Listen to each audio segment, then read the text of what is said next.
Well, I know it's just the preseason, but there's a lot to take from these games. The young players are treating it like it's real. You know they're giving 100% and then some. And the Warriors remain undefeated. There's a lot to break down from this Warriors-Kings game tonight. It was a fun ride. Greg Silver joins me next. This is Locked On Warriors. You are Locked On Warriors, your daily Golden State Warriors podcast. Part of the Locked On Podcast Network, your team every day.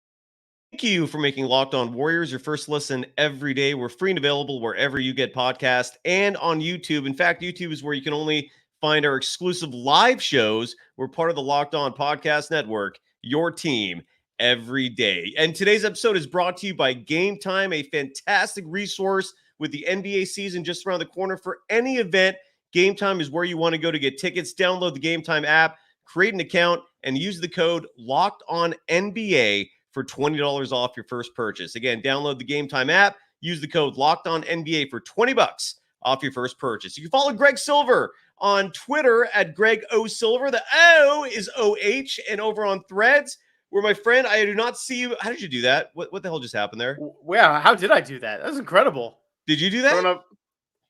I threw up the O. Whoa. What That's why you the got to tune into hell? YouTube, guys. I don't know what's going on here. If you're listening to the podcast, Greg is literally making hand symbols and like literally emojis are floating out of the screen. I have no idea what's going on right now. Regardless, follow Greg Silver on Threads at Greg O Silver. The O doesn't have an H in it. It's just Greg, the letter O, and Silver. You can follow me, Cyrus Saatsaz, on Threads at Dog Wild. Greg, great to see you. Dude, what did you do? You just did a heart and then just blew it up? Yeah, I don't mind. Well, I was actually doing the O for the Greg O, and then right. But then when you do blew that, up into a bunch of hearts. Hearts emerged. What the hell was going on there? Greg, great to see you, man. It is it's today's Sunday. I'm losing track of everything in life. It is Sunday night. The Warriors are now 3-0 in the preseason. Your immediate reaction to a fun game. The Sac crowd was into it. Yeah, what's going on, brother? How are you? I'm good. I'm stoked about the preseason, to be honest, just off of the fact that there's been close games, especially these last two. And it's kind of a good chance for the team to play in pressure basketball without having any real stakes. I don't think you can ever really simulate the game environment, and that includes the preseason. So it's not like a true test of what it's going to be, but for where we're at in the present, this is really all you can ask for. It was a lot of fun. The Kings, it also reminded me how fun the Kings are now that they've gotten a lot better. And, you know, there was a stretch there in the fourth quarter where nobody's making a shot, and then it immediately flip-flopped to trading buckets with everybody. So really cool to see. I wish the Warriors ended up finishing that off in overtime, just because I think that would have been a really exciting moment for these young guys. But to just grind it out in overtime and then see Jonathan Kuminga have consistency in the preseason, in addition to like the flashes he does, then that's all around awesome. So I can't ask for much more. You see, like, they're actually trying to win and they care. I mean, Yep. You know, both coaches, there was like challenges. We had intentional fouls. We got the timeouts to set up plays. So Yep. all of that's just fun, man. Like I'm happy. I am happy too. I was to me, I feel like there is a legitimate rivalry between the Warriors and Kings now. There's animosity. The fan bases have vitriol between them. I was more happy.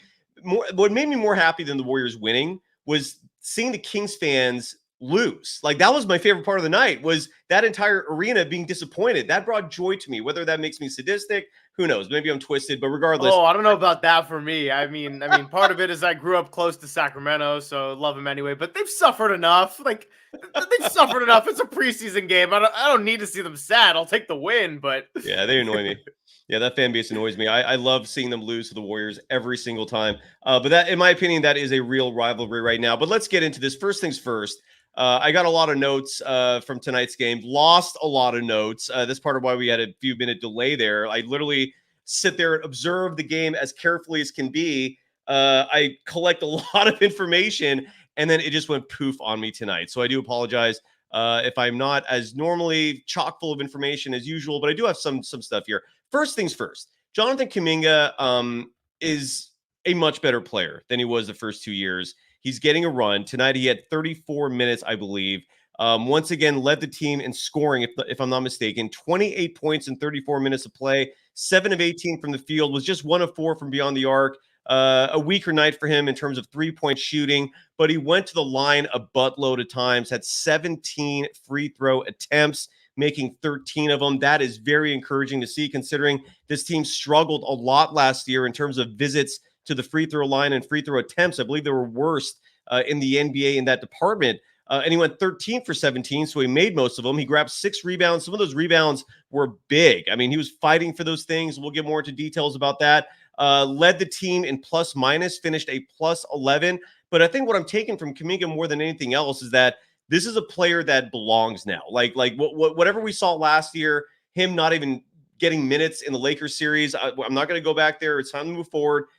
What I'm seeing right now is a player that has to play if this Warriors team wants to achieve success. He's athletic as you know what. The skill set is developing right before our eyes.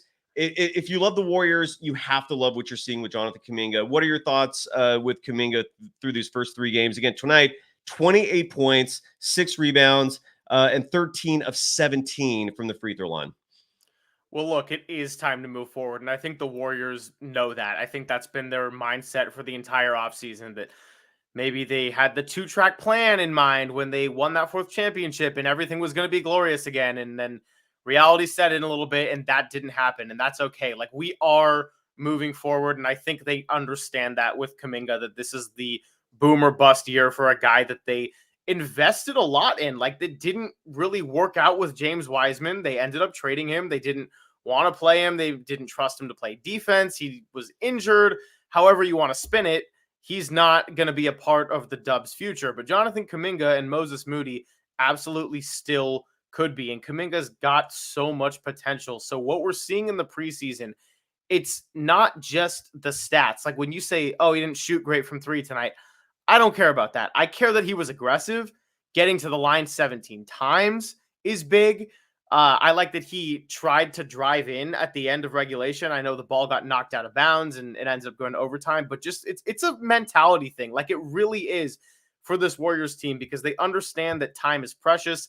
And when you don't have Chris Paul and Steph Curry out there and you actually have a close game against another division rival, maybe it's the preseason, but they said it on the broadcast. There's 450 players in the world fighting for these spots. Yep. Everybody wants to be a pro basketball player. Everybody wants to be at the top of the top. And so they don't take these things for granted. And I'm loving just the passion I'm seeing out of the second unit in particular. Absolutely, man. I'm 100% with you. There is a lot to get to tonight. So I'll just go through all my notes. These are not necessarily in order of importance because, again, I'm going off my backup notes. Which again, I'm so annoyed that I just literally, who knows what happened to my data. It's gone. All right. So here's what I observed. And Greg, I'd love your feedback on each and all of this. For starters, the Warriors won this game. They're up 3-0. But they played this game tonight without Stephen Curry. They played this game tonight without Chris Paul. Obviously, Draymond Green's been out. Whereas the Kings were playing everybody. They had a full roster, I think, save for JaVale McGee. But I mean, look, McGee's not, I wouldn't call him an important part of that Kings team. A very good Kings team, by the way. We're going to talk about them in a little bit because I'll put it like this, folks. If in April or May, whatever it is, maybe even June, when the Western Conference Finals roll around, if by some chance it's the Warriors and Kings, don't be surprised. There is a very strong possibility what we saw tonight, granted it's preseason, are the 2 best teams in the Western Conference. Very possible. I don't think that's out of the realm of possibility. But nonetheless, the Warriors won this game without 3 of their best players. Did that matter to you at all, Greg? Was that important? Was that significant? Your thoughts there? Yeah, it did. And again, I look at it internally, not so much as who the Kings were playing necessarily, but just the fact that the young guys were forced to get some fourth quarter run in a back and forth game and kind of play a fast paced, high intensity, high pressure situation and try to go and finish it off in overtime. The chat is just making me chuckle so hard. It's right ridiculous. Now. It's ridiculous. Yeah, they're on fire tonight. Sorry. Go ahead. I know. I really need to get off the tab when I'm speaking. But going back to what I was saying. No, it does matter that they didn't have their guys because last year the theme was Steph Curry's going to play a lot of minutes. He missed more time with injury than we were used to since really like his early years in the league when he couldn't stay healthy with the ankle. Last year had to miss a couple periods of time, and he got played so many minutes because the Warriors were always floating on the play-in bubble for the entire year because they couldn't play defense on the road. They were always fouling. They couldn't finish games on the road, even against bad teams. Yeah. So yeah, of course it matters because you need the maximum amount of people to just step up. Your Gary Paytons, hopefully he can be healthy. Can we get a prolonged period of Andrew Wiggins and people besides your Stephen Curry, your Klay Thompson? And I hate to say it, but Draymond Green is aging and you can't be fully dependent on him to defend how he does every single night. That's just not a championship recipe. So very, very happy to see the young guys get it done and not have that support system, even if a loss was inconsequential. Absolutely. Yeah, exactly. Technically inconsequential, but again, with these wins, you're developing confidence with these young players. You're developing cohesiveness. It does matter to a certain extent, and I think this year matters a lot more than some other years. Again, I've said this before. 3 of the 4 Warriors title teams were either undefeated in the preseason or I think went 4-1. The one exception to that was the 2018 team, but that was when Kevin Durant was in year 2. The team was very set in terms of their roster. It wasn't like they had a lot of young players they're developing, and they were just going through the motions at that point. So the preseason does bear relevancy. And it was impressive. All the more impressive, I thought, that the Warriors pulled this off, again, without their arguably 3 best players. Roz Goldawode, I always butcher her last name. Please forgive me for that. And also my apologies real fast while I remember this, to Dario Saric, who is of Croatian descent, is ethnicity, whatever you want to call that. I said he was Serbian last show. My sincerest apologies for that. Dario Saric represents the Croatia and not Serbia. I my sincerest apologies. Roz Goldawode, if again, correct me if I'm wrong. Greg, can you attempt that better than me? I believe Roz Golden Wude is how I usually hear it on broadcasts. Golden Wude. Okay. She said something very interesting in the first quarter. She had they went to her for a sideline report, and she reported. I haven't seen or heard this reported anywhere else, and she made it sound like it was an exclusive, a breaking story. And Mark Jones and Richard Jefferson seem to acknowledge this as well. That Steve Kerr held a meeting with the team's Big Six, meaning their starting 5 and then Chris Paul, and the message was very clear. Yet it kind of sucks that they actually had to have this meeting. But the message was that if we're going to worry about who's starting, if we're going to worry about who's finishing games, this isn't going to be a title team. Like, those kinds of concerns need to be out the window, and they need to be out the window now. Kerr basically did not want this to be an issue that came up during the regular season. He didn't want this to be something that reporters were bringing up on a consistent basis, causing a distraction. The message seemed to be loud and clear. Look, be happy and be comfortable with whatever role you have. And Chris Paul is the one that sticks out the most in all this because he's the new guy. He has not embraced a role that involves him coming off the bench so far, at least not in terms of his attributions, in terms of what he said outside of his most recent interview, where he kind of set a different tone. But for the most part, he hasn't really come around to coming off the bench. He's never come off the bench his entire career. But apparently Steve Kerr had this meeting with his Big Six, which includes the typical starting 5 and Chris Paul. And according to Roz, they're on the same page now, and that this is now a situation that reportedly that the Six are going to embrace and accept whatever role they get. Did you hear that as well? And any thoughts you want to add to that? I think it's important that they had the conversation now, because if it was something that even maybe needed to be said, then you have to have the conversation right away and just get rid of that, because I'll say it again, when your team starts slow, it sets a tone for the entire rest of the season that makes everything a little bit harder. It's an uphill climb. It is exhausting. And then you kind of burn out in the end. So if the Warriors can just get off to a good start in terms of what they can control, injuries, you cannot control. Mm-hmm. A lot of other circumstances like Andrew Wiggins and family circumstances, you cannot control that. Your attitude, your effort, your willingness to be a team player, buy in, be on the same page, that absolutely can be controlled. And so I think, like, I'm not worried about it, to be honest. I'm glad that they all came away on the same page and everything.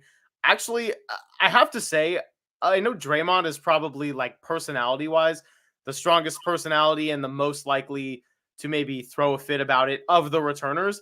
And I would completely disagree with that. Like, he is a really emotional player, but Mhm.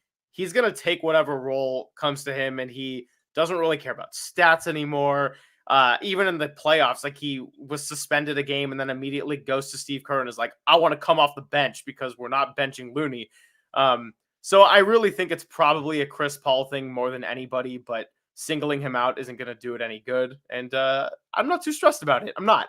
Well, I'm definitely not stressed about it now after that report, because I was wondering, like, if this discussion was going to be had, and I'm really relieved that Steve Kerr kind of just put it out there and put it in the open, so that they can move on. And again, I cannot wait to see Chris Paul with the second unit. This second unit is going to be damn good. I mean, they're already damn good. I'm coming away from this preseason very encouraged about the depth of this Warriors team. Early on in the game, I thought the Warriors were a little too flimsy defensively. They gave up a lot of wide open threes, and that resulted in Sacramento shooting, at least in the first quarter, 66.7% from beyond the arc. They were 8 of 12 from deep. You saw the Kings take a 35-28 lead after one quarter of play. But then in the second quarter, you saw the Warriors defense tighten things up, and Sacramento was 0 for 9. And that's where the game really started to turn around between these two teams.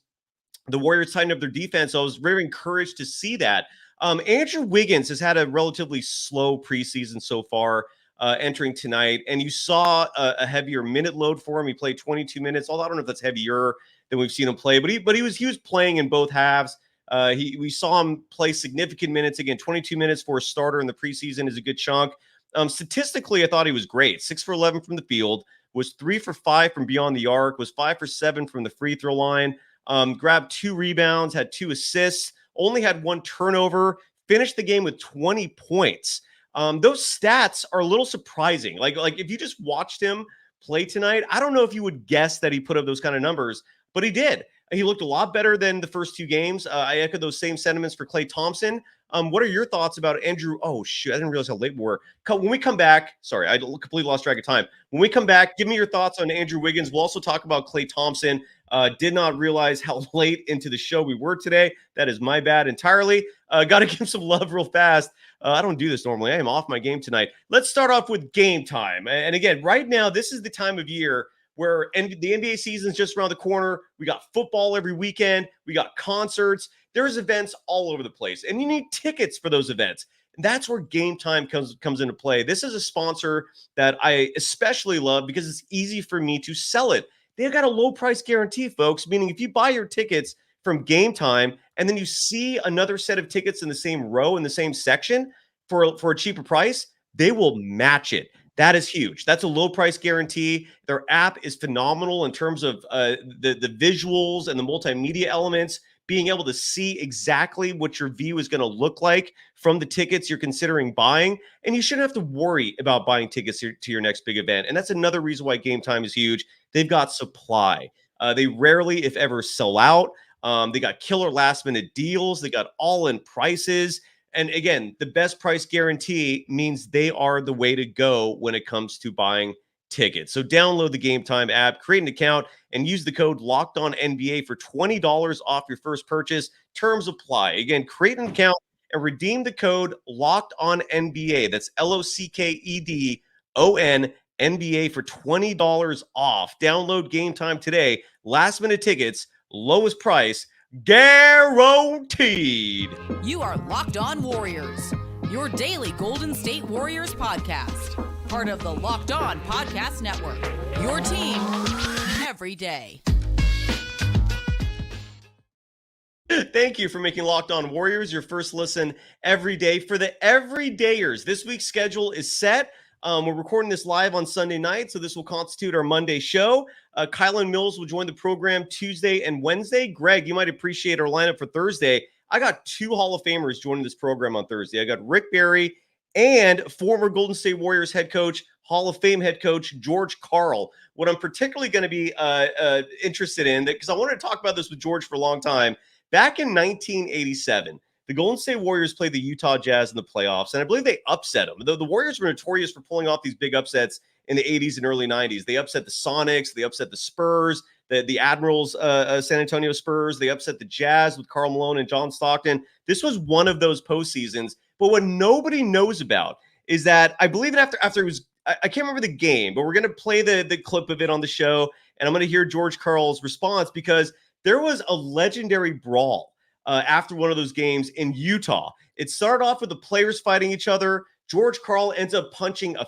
fan because the fans were getting involved. It was very reminiscent of the melee at the Palace in Detroit back when the Pacers and the Pistons got into it many years ago. That was much more notorious than this. But folks, look it up on YouTube. You will thank me later. We're also going to play it on the show Thursday. So again, George Karl and Rick Barry are going to join me on Thursday, and then we're going to have a Friday night live edition to finish up the preseason. So that's the lineup for this week. You can follow Greg Silver on Twitter at Greg O Silver. The O has an H in it on Twitter, and on Threads, it's Greg O Silver without the H. Your thoughts on Andrew Wiggins, Greg, and his performance tonight?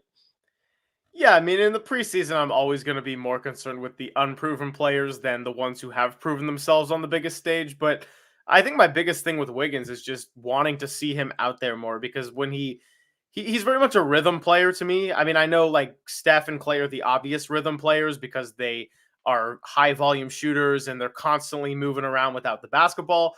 But Wiggins is another rhythm player to me just because he can quietly put up 20 points like, oh, he did it tonight. And I think for that reason, just when you look at the well-roundedness of his game between offense and defense and being able to step up and defend the other team's best wing or perimeter player, like I think that's probably the biggest loss to Klay Thompson's game since having those two injuries. That's no knock on Klay. It's a combination of age and having two of the worst injuries to have to go through. But it's always good to just see Wiggins out there. Like I think I've come a long way with him and my relationship with him. I thought he had no ability to elevate, no it factor, no spice to his game. And I got proved so wrong. Thank goodness there in 2022. So now I'm very comfortable with him. He's kind of a security blanket. And over this Kerr run for the Warriors in particular, there's been a lot of security blankets, which are usually the unsung heroes like your Andres and your Livingstons and, guys that are more than just your little role players that can also provide some big minutes too. So That's how I'm feeling on Wiggs. Absolutely. He had a good night tonight. Another player that was struggling a bit in the first two games was Klay Thompson. And Klay played 17 minutes in this game, again, for a night where Stephen Curry and Chris Paul had the night off. Draymond Green still recovering from that sprained ankle. I think he's going to be good to go for opening tip. Don't quote me on that. That is just my guess. But Klay Thompson in tonight's game had 12 points, 4 of 9 shooting, 2 of 3 from beyond the arc. Your thoughts? He was a +7 in the plus-minus. Wiggins, by the way, was an even 0, neither plus or minus in that department. What were your thoughts on Klay's performance tonight? Just wanting him to seem comfortable out there is important for sure, because last year he didn't do a ton of training over the offseason from those 2 injuries. So he wasn't playing back-to-backs for a while. And I think in the playoffs, he did get a little bit gassed out. He was short on a lot of his shots in that Lakers series in particular. He was really good games 1 and 2. And then I think for the next 4, really, really struggled from the field. So I see Sean Stanley in the chat talking about Klay getting his rhythm. That's exactly it. Like, he is a big rhythm guy, and maybe even more so than Steph because of how much he does the catch and shoot and not as much creating his own shot.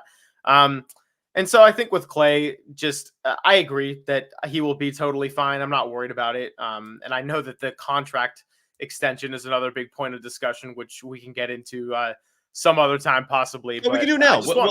We'll do now. We're going to give some love to one of our sponsors, and then let's get into that, because Adrian Wojnarowski during tonight's was it pregame or halftime? I don't know when that was, but we had Bob Myers as part of the panel for NBA Countdown, and then Woj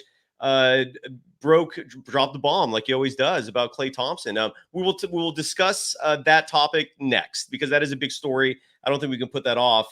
First, need to give some love to another sponsor of ours, and that's BetterHelp. And this episode is sponsored by BetterHelp.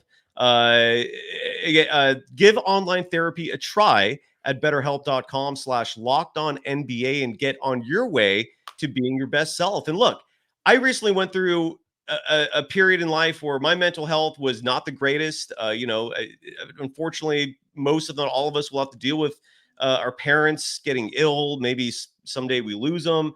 And that's just one of many things that could add anxiety, that could add depression, that could just really just twist your mind into knots on top of all the rigors of life. I mean, folks, this is not an easy thing. This world we call reality, and sometimes we struggle, and that's normal. That's okay, and that's where BetterHelp is there for you.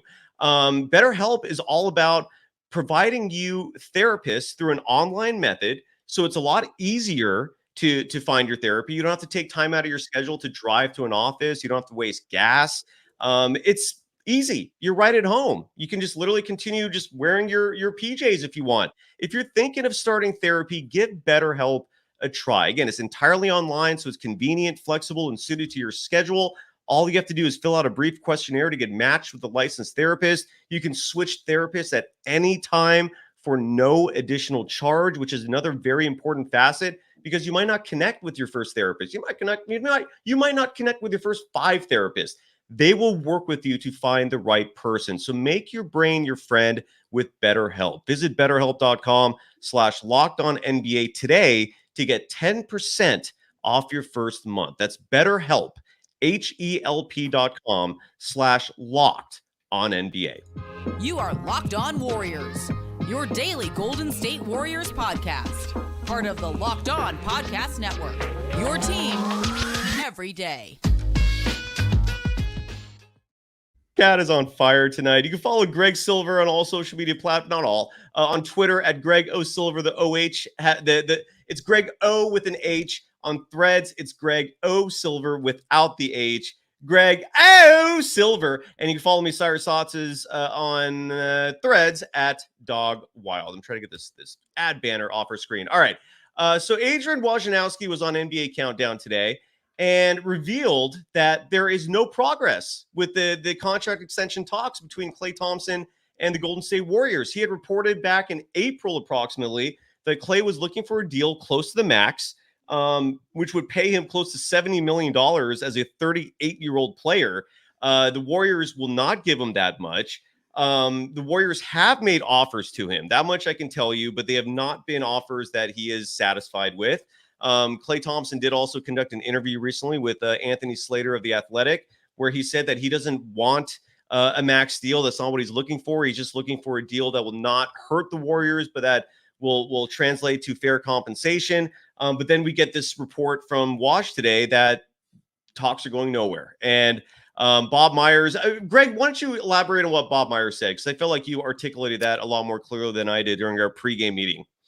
Yeah, I know I sent that over to you, and the Woj report, it's interesting and everything, but Bob Myers in particular is the one that was worth paying attention to because he's one of the few people that has that kind of insight into the organization and has all these personal relationships with these players, and now is on a more outside role and knows how hard it is, and was pretty candid about how hard these negotiations are. He said it was a very delicate thing because so often you hear in sports like, oh, it's just business. And he said, it's not just business with Klay Thompson and this team. Like he and everyone will stress it over and over how rare it is to have 3 stars stick together for over a decade.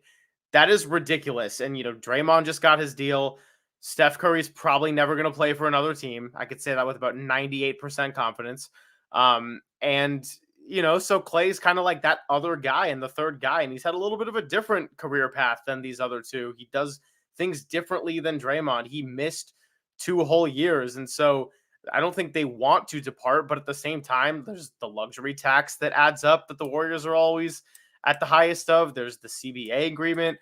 Wiggins has a lot of money being paid. I know they got rid of Poole's contract, and that helps, so they might not have to pay Chris Paul beyond this year. But it seems like something the front office doesn't want to have to deal with this year. And it sounds like it's a very real possibility that Klay Thompson could go into next summer and test the waters of free agency. That doesn't mean that he's going to leave, as we saw with Draymond. I think that the Warriors want to keep Klay. I think that Klay does want to stay, but that doesn't mean that it's going to happen. And I think it really is objectively a tricky thing. Are you muted, Cy? Apparently I am. Thank you, because Okay. that's thank you for saving me there. If you weren't there, anyways, I could have been talking for 3 minutes with my mic muted. No, the Klay Thompson thing, I don't mind him going into playing this season in a contract year. Oftentimes that motivates individuals. Maybe we'll get a more productive season out of Klay, given he's angling for a bigger deal. Klay doesn't seem like someone who would suffer, whose play would worsen as a result of him being in a contract season, because some players do actually wilt under that pressure. I hope Klay is not one of those individuals. So that part of it doesn't concern me. For folks who are unfamiliar with the CBA and how that works, the Warriors will keep his bird rights, regardless of whether or not they give him a extension during the season, or if they wait until he becomes an unrestricted free agent. They can still pay him whatever he wants, even though regardless of the cap, meaning the cap restriction would not apply to Klay the same way it would another free agent who the team would not own the bird rights to. I think one of the many questions is, how much should they pay him, right? I mean, I believe in the Anthony Slater interview, there was a reference to Klay seeking a contract similar to Andrew Wiggins, which would be somewhere in the $27 million a year range. In my humble opinion, and Greg, I'd love to get your thoughts on this, and I'll read any answers in the chat as well to this question. What do you think he deserves? Like, what do you think the Warriors should pay him? Just to be completely honest, I'm pretty bad with contract estimations because the number goes up and up and up every single year. Like, anytime in football someone's paid, it's like they're the highest paid ever at that position. And it's like, great, just wait till the next guy gets paid. But if we're going to go with the it's all relative theme, which actually, thank you for teeing me up there, I do think something comparable to Wiggins is fair. I know that he is a little bit older, and that you said he'd be about 38 by the time he was at the end of such a deal that was reported he'd want. And so, yeah, that's pretty old. But I do think that Klay is actually the type of player, if we're going to talk about play style, that could age better than a Draymond Green. And yes, the injuries are a factor, but I think that his game actually is suited to be able to age. He's not a particularly explosive athlete like a Derrick Rose, Ja Morant, Russell Westbrook type, where if they lose a step, it completely drops off. So I think it's okay to put him in that Wiggins ballpark. Now, I'd be more concerned over how it fits in with the rest of the team, and hopefully those big three can just sit down and be like, okay, let's work this out. Like, we've been in this together for so long, and let's make sure we can all take numbers that work. But just on the individual standpoint, I think something comparable to Wiggins is totally fair, especially if he plays how he was playing at certain stretches last year. Absolutely. Yeah, and we see in the chat, and Josh, love you right back. Dr. Sean, good to see you. You're suggesting around 25 to 28 a year over 3 to 4 years. So basically something similar to Draymond is what you're suggesting. Douglas Mike suggests 3 years, 72 million. So curious to see what happens. Bob Myers added the complexity of Klay, given the personal aspect of it. He mentioned the fact that Klay is going to get a statue someday outside of Chase Center, how the Bay Area and the organization, he is beloved by everyone involved. And all these things do add complications. It's because under most circumstances, you're paying someone based on what they can contribute largely on the basketball court. But there are a lot of personal feelings here. So it is fascinating, to say the least. Going back to tonight's game real quick, Brandon Podziemski, to me, has been one of the incredible positives for this Golden State Warriors organization. It was hard to judge him initially, especially given how he performed in Summer League. But, fortunately on this show, we brought up the fact that Stephen Curry also struggled in his first Summer League, and Stephen Curry, as Podziemski's mentor, gave him some tips on, how to overcome whatever disappointment came with that shooting performance in Summer League.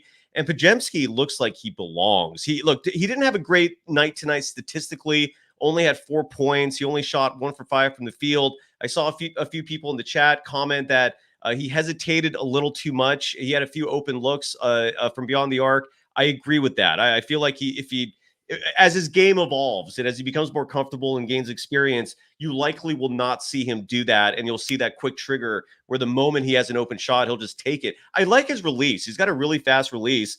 He did grab 6 rebounds, had 4 assists. He's a tough body. Like, he's a big dude for someone who's 6'4". Your thoughts on Podziemski, and not just tonight, but just in general? I mean, This, in my opinion, has been a pleasant surprise for the Warriors. Your thoughts? I'm really stoked on Brandon Podziemski, and I'm also hearing that Steve Kerr really likes him too, which says a lot because if it's a guy that he can trust out there and plug in the system, and what everybody's been saying on the broadcast and all the analysts is that Podziemski is this really high IQ guy, and I think that counts for a lot if the organization feels that way internally. So yeah, the shooting, I don't think that should be the biggest point of concern at this time. Like if he's gonna get consistent minutes with the Warriors, he will have to be someone that's willing to take shots and hit them consistently. But as far as a rookie year goes, you got to look at more of the big picture and not just a little bit of an individual detail. And that's about, like you said, looking like he belongs, being able to facilitate. And actually, I think this is kind of a nice way to wrap up my thoughts on the team as a whole and tie it in with Podziemski is everything you're seeing about this team in the preseason, and Angelina Martin for NBC Sports Bay Area has written some great articles recently. They're all saying more or less the same thing, which is we want everybody to be on the same page. We want a team that's high IQ. We want big boys who can run the offense. And if Podziemski can fit into that theme and be someone who's unselfish and buy in, I think he's going to be just fine. The skills, the scoring, the speeding up the game with his feet and slowing it down in his head, that can all come as he gets reps and he's able to get minutes on the floor and learn from these guys. But it's about the fitting into the larger theme of unselfishness and maturity. Yeah, I'm absolutely thrilled by what could become of this kid. Jerome Robinson tonight did not impress. I really don't. I'm not that excited about this guy. I hope we don't see much of him in the future. I thought Moses Moody continued a solid preseason. He went 5 for 10 from beyond the field tonight. Was 3 from 6 from the 3-point line, including drawing a foul out there for 3 free throws, although he did miss one of them. Finished with 16 points. Was a plus 10 in the plus minus. The only player with a higher plus minus was Kuminga with plus 11. So Moody was on par. One player that actually there were 2 players besides everyone we've talked about so far that, in my opinion, really stuck out. One of those players was Lester Quinones. Lester, in my opinion, this was his coming out party tonight. I haven't seen a game yet from him where I came out impressed and where he actually stuck out, where I actually was, going back into the reel of my memory and thinking of some plays he was conducting. He's fantastic. And what the role I saw him play tonight, which seemed to be the best fit, was being a point guard. Like there was a lineup out there where he played point alongside, I think, like 3 wings and a center. I think Trace Jackson Davis was a center, and that lineup was working. They were beating up on the Kings pretty nicely there. I like this kid. Lester Quinones has a 2-way deal this year. Again, the point guard position seems to be the right fit for him, but he's also big enough where you can slide him over to the 2 defensively, so you could have Podziemski and Quinones out there together, hypothetically. Your thoughts on Lester Quinones tonight, who I thought played marvelously? Well, he's not hesitant to shoot, and I know that was just what we were discussing. He's not hesitant, and I love the way he was just firing it away in overtime. And there's a difference between having a quick trigger and being reckless. I think he's a good balance of that. I didn't see any recklessness out there, but he's also not afraid of the moment and being willing to just drive into the paint and float one up or be out on the perimeter. And it's like, oh, you're giving me a little bit of space? Sure. I think it's fun. I was more impressed with Lester than Jerome Robinson for sure. Yeah, Jerome Robinson. I mean, Jerome Robinson, for some reason, Jerome Robinson came into the game before Moody tonight. I don't know. I really hope Kerr's not developing this another, love affair type thing like with Jerome last year, with Ty Jerome last year that we're seeing. Negative thoughts out of your head. It's all. I know because okay. Jerome Robinson was 2 for 11 from the field, 0 for 5 from beyond the arc, and -7 in the plus minus. Lester Quinones, meanwhile, and I saw someone in the chat say they'd like to see less turnovers. He only had 1 turnover tonight in 24 minutes of play, had 18 points, was 6 for 12 from the field, 2 of 6 from beyond the arc, had 5 free throw attempts, which is another encouraging stat. Had 4 rebounds, 4 assists, was a +3 in the plus minus. Those are all fantastic stats. I mean, outside of the 3-point shooting, and again, anything 33% or above is not a negative, right? 33% is the Mendoza line for 3-point shooting because that translates to 50% shooting from 2. So Lester Quinones played fantastically. 2 last players that I want to wrap the show up with tonight in terms of our discussions, and that's the team's 2 young bigs. Trace Jackson Davis and little big Draymond Green, better known as baby Draymond, better known as Usman Garuba. Garuba only played 3 minutes and change. I don't know why he got such a short run. I was looking forward to seeing him play some more. The stat sheet won't tell you how he did, but he looks like he belongs. I want to see more Garuba. Every time he's played so far, he makes me want to see more, and that's a good thing. Trace Jackson Davis, meanwhile, I do have some notes about him. I absolutely love this kid. One thing I noticed with Trace Jackson Davis, and what stuck out to me more than anything else, was his defense. There were a series of plays where 1 minute he was defending Alex Len, who's considerably bigger, held his own. Then all of a sudden there was a switch, right? And Trace Jackson Davis was suddenly guarding. Is it Keon Ellis? Is that the rookie for the Kings? That sound right to you, Greg? Oh yeah, I think yeah. Okay, I'm actually so lost on Kings roster. No worry. Maybe it was Colby Jones. It was one or the other. Maybe it was Colby Jones, but I was watching this from the shower, getting ready for the show. All good. But the Kings had, so whoever their first round pick was, he had the ball, and Trace Jackson Davis was switched on him. And I was observing this closely because I was like, all right, here's a quick player that under normal circumstances would probably blow by a bigger player like Trace Jackson Davis. Nope. Trace Jackson Davis held his own. Another thing I learned watching him closely tonight, dude can actually handle the ball. I'm not calling him a point guard, but he's not a liability if he has to dribble. Some bigs just look awkward at dribbling the ball. I am very happy with these two. Your thoughts? Well, the Trace Jackson Davis, I'm really glad you bring up the interior defense presence, because I know that as time has gone on, Steve Kerr has fallen more in love with the small lineups and been more hesitant to run out there with bigs. But when he started, he was very, very attached to one of the two bigs that were established coming into that team that he took over from Mark Jackson. And the one he was not super fond of was David Lee, who had a nice offensive skill set, was kind of used as more of a pick and roll guy.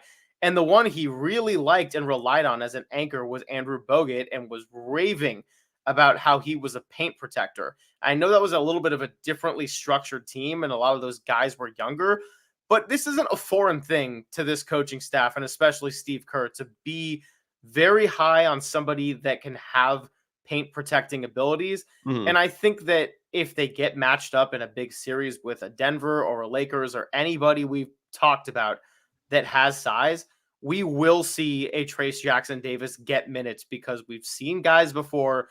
Their minutes will completely vary based on the matchup series. I think it was against the Rockets where Looney was not a big part of it, but JaVale McGee was out there a bunch. And then Looney went back to being the guy when they were playing the Cavs in the finals. And so Trace Jackson Davis, like, if we see this guy play big playoff minutes, especially for a particular series matchup, I will not be surprised by that whatsoever. I'm willing to just put that bet down right now.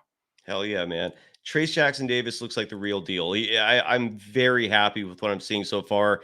Again, he played 18 minutes tonight. Again, the stat sheet is not where he's going to show you his true value. He had 4 rebounds. Dr. Sean mentioned the fact that the dude can block.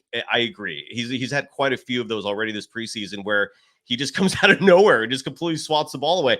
Rebel to Sounds writes, Kerr said in the postgame presser that at least one of the Warriors' upcoming games this week will be a dress rehearsal for the regular season.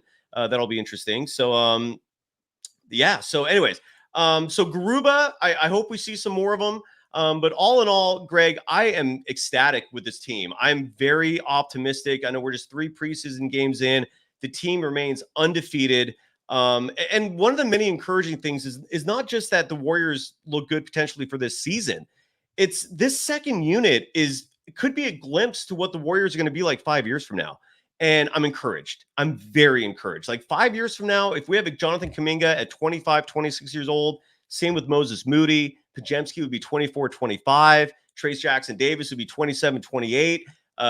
Look, the future could be very bright. So there's a multiple facets of optimism here. Any last thoughts, Greg, as we wrap up the show tonight? Yeah, just that last year, I think Warrior fans, and I'm guilty of it too, like we all were at times, but impatience was a big thing throughout the full season. And I think just realizing how fortunate that they were to still have the great stars that they do kind of got lost sometimes with some of the frustrations around the team. And I just think this year it's like a breath of fresh air. That atmosphere seems really light around the team, and there's an opportunity to have patience and be good at the same time. And I think that's what we can really get. Now, the Warriors got to get off to a good start. Those first 10 games are going to be huge, but I'm feeling really optimistic about this. Like all these other rosters in the West, yes, I know it's stacked, but I'm feeling good. And yeah, see, I'm rubbing off on Cy, and this is a good end to the show. This is what's making me feel good. I'm going to be at the preseason game on Wednesday when they face off against the Kings once more. Yeah. So I get to see some in-person observations, and I'm excited for that because I hope I get to see a little bit more Usman and get to see more continued Pajemski, and maybe we'll get some starters too. Absolutely. Yeah, I'm optimistic so far. The test for me, there's going to be a few regular season games. Like the Nuggets are, to me, obviously, and I'm not stating anything insightful there. The Nuggets are the standard bearers. They're defending world champions. I'm very curious to see how that regular season matchup goes. But look, if these teams play in the regular season and the Warriors are mopping the floor with a team like the Nuggets, be stoked, Dub Nation. Like you can feel encouraged about this season. So yeah, we'll see what happens there. Good stuff. Greg, always a pleasure. Anything we feel like we missed tonight? I think we covered most bases, right? Long show, but good stuff. I feel fantastic about it. I feel fantastic. Yeah. Keep following the socials for both of us. I mean, it's going to be a lot of Warriors content coming in the coming weeks. So we got Niners, we got Warriors, we got a whole bunch of Bay Area action coming. It's going to be great. Yeah, I like Andre real fast in the chat. I started this from earlier, mentioning Kuminga's rip-through move tonight. I noticed that too. Kuminga's growing right before our eyes. Our little boy's all grunzed up. He's all grunzed up. He's getting there.